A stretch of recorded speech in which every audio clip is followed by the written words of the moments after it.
சில பேருக்கு நம்ம சொன்ன மாதிரி எலும்பு வந்து தேய்மானமா இருக்கும். இந்த மாதிரி ஆர்த்ரைட்டிஸ் காரணமா வரக்கூடிய முட்டி வலி.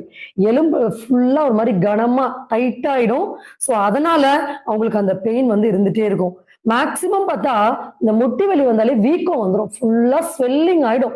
அந்த ஸ்வெல்லிங் வரும்போது தான் நமக்கு உள்ளுக்குள்ள ஜவ்வெல்லாம் நமக்கு தேஞ்சு போறது, எலும்பு தேய்மானம் ஏற்படுறது, இந்த மாதிரி எல்லா விதமான ப்ராப்ளம்ஸ், முட்டியில வந்து நம்னஸ் வருது. ஸோ இப்போ நம்ம சொன்ன மாதிரி ஒரு முட்டி நல்லா இருக்கும். ஒரு முட்டி வீங்கிறதா இன்னைக்கு மிகப்பெரிய பிரச்சனை. அந்த வீக்கம் வந்து குறையவே குறையாது ஸ்டெராய்டு போட்டா கூட. ஸோ கல்லு மாதிரி அந்த ஒரு முட்டி மட்டும் தாங்க முடியாத வலிகள் வந்து ஏற்படும். சில பேருக்கு எலும்பு தேய்மானம் ஏற்பட்டு அப்படியே அந்த முட்டியோடைய அந்த கம்ப்ளீட்டா அந்த கப் அண்ட் ஜாயின் போனே அப்படியே சுருங்கி ஒரு மாதிரி சூம்பின மாதிரி ஆகும். ஸோ இது வந்து ஒரு டைப் ஆஃப் முட்டி வலி. ரெண்டு முட்டியும் அப்படியே சுருங்கி போன மாதிரி சூம்பி போன மாதிரி இருக்கும். இன்னும் சில